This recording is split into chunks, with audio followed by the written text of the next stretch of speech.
If you enjoyed this video, please like and subscribe and hit the notification bell. I post a new Tom Brady video every day. Let me deal with the pump and go. That's why I'm sitting so high on that. But he gotta play that. Remember, we're playing Brady. It's a chess match. He wants to do the 8th time that it means just as much to him maybe as the other 7.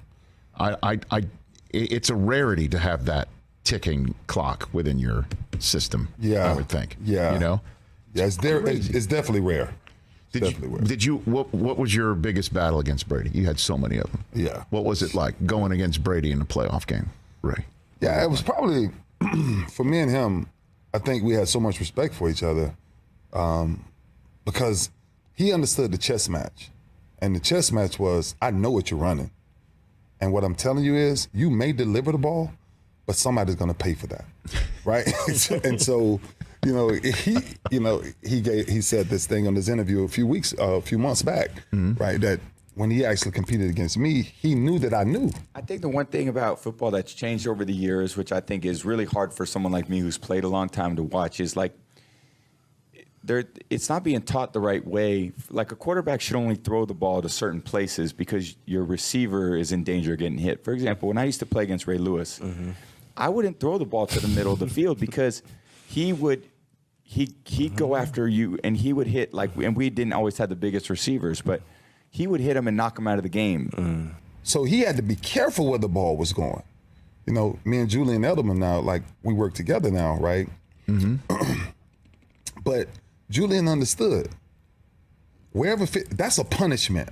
Back when we was playing ball, right? That's a punishment to catch the ball. So it was chess. Like, Mike, you feel protected by your QB over here? He's looking out for you? Yeah. Definitely do. Well, he does a great job always protecting the receivers and, the pass catchers always because he has a great feel of where, they're coming from. I knew where you're going. High low, backside, 2x2, back offset. You come back and throw, you motion me to the 3 side to see if we in man. We come back, we shift out of man, go back to 2, and then I'm one-on-one with your running back. Every time. So that was the chess match. How can you get me to move 3 steps to the right or 3 steps to the left or get Ed to see something different? And I'm like, Ed, don't move.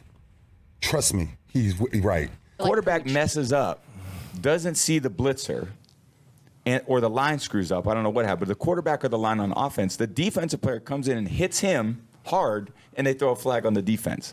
So they've almost moved the protection of your opponent to you, as opposed to where it should be, which is on yourself. Like if you're a quarterback, you got to protect yourself and your players. It shouldn't be the responsibility of your opponent to protect you. And I think that's it creates really bad habits for players because you feel like I can basically do anything. I could run and not slide. I can throw my receiver into any coverage and not have any repercussion for it. The only thing they're going to do is they're actually going to blame the defensive player for making a good, solid hit, and now the defensive player is going to feel like, oh, I can't do that, even though I feel like it was an offensive mistake. So in the end, I think it's a really disservice to the sport because the sport isn't being played at a high level like I believe that it once was. It actually deteriorates because you're not teaching the players the reasons and the fundamentals of what the sport should be.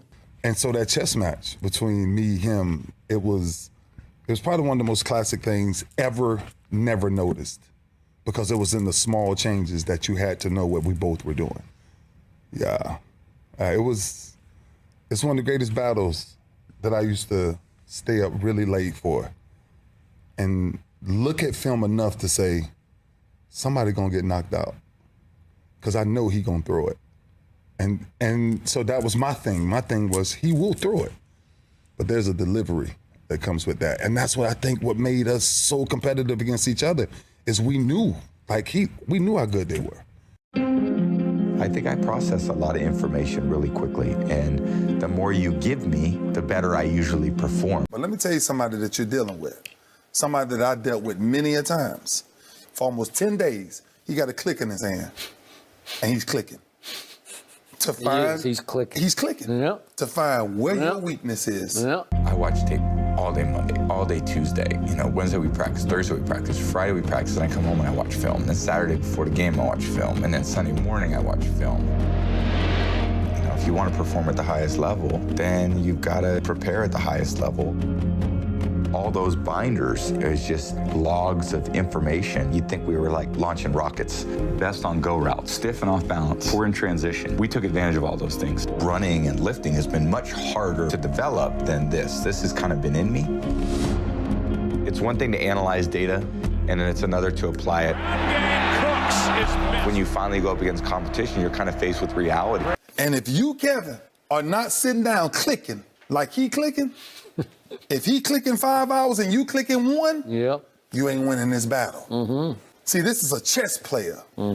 Brady's that's what makes this guy so hard to defend, because you think he's gonna, maybe he come at Kevin. And if he does, guess what? He's gonna run down the field. I heard you said earlier. He's gonna run down the field and let you know, I'm glad you're talking. Most young kids, they do not take time to say, how do you beat a master? You must study a master. How do you study a master? It takes a lot of time to study a master. It does. It takes a lot of boring time to study a master. I've given my body, my everything, every bit of energy for 18 years to it. It's no excuses. It's no whining. It's no complaining. You only have so much energy. The clock's ticking on all of us. Are you willing to invest the time that it's going to take to beat Tom Brady? Go back to Atlanta Super Bowl last year. I challenged this young kid. I said, you got 2 weeks to play against arguably the greatest quarterback of all time, but you headed out to a club. Brady ain't going to no club. He already got the click in his hand. I study all their techniques, and I learn. And when I get out there... But what if they see your techniques? That's why you have to have a lot of techniques. That's why you have to work really hard. That game in that fourth quarter, you got to ask yourself this question. I watched it. Ain't no way. He out there on pure athleticism. He don't know what a flip means. He don't know what a 2x2 means. And when Brady takes the back and motion the back out and bring him back in, what he's trying to identify. It's simple math when you watch this guy play. When you ask him why he can play so long, he can play so long because there's no masters out there playing Brady. You got kids who are just on pure athletic ability. If you're going to compete against me, you better be willing to give up your life, because I'm giving up mine. We knew outside of us in Pittsburgh and them, like the road was going to come through, right? Those areas in that region. And 2011 for me, I think when we went to New England and we lost that one, I would never say I wanted it, more. I would just say I thought we were better equipped to do what we needed to do if we would have finished that. Thank you for watching, and please like and subscribe as I post a new Tom Brady video every day.